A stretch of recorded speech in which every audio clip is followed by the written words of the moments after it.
Guys, so we're running some watertight conduit from that post right there up the wall into the attic, and then it's going to drop down in the network rack that is right there.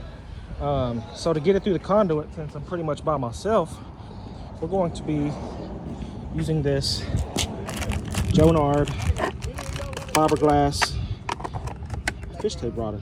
So we're going to try to stick it in the conduit there and see if we can get it to come out the other side. So let's give it a try. All right, guys, we have successfully got our fish tape through the conduit. You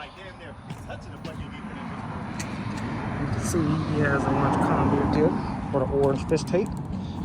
Now we're gonna come over here and attach our wires to it and pull it back through the conduit.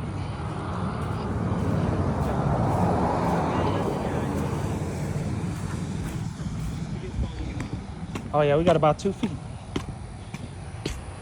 Yeah, we got about 2 feet. No.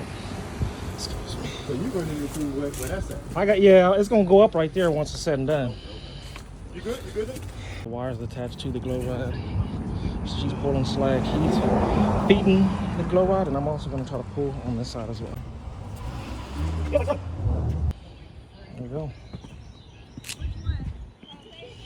Oh, check this out. It's good for this too. Let's say I got a hole down here at the bottom, but I need to get my wire that's up here into it. Just shove it in there. So, bam, pops up at the top. We'll tape our wire to this, pull it back down, and we're done.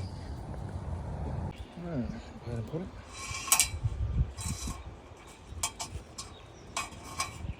Bam, there's our wire.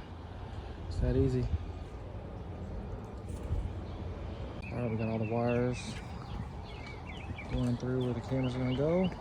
Find some kind of faceplate to go over that. All right, we now have all of our brackets installed. Covered up some old holes there and paint matched the pole. Now gonna get all of our cameras terminated and installed to this post. Okay. 3 cameras watching the entry and exit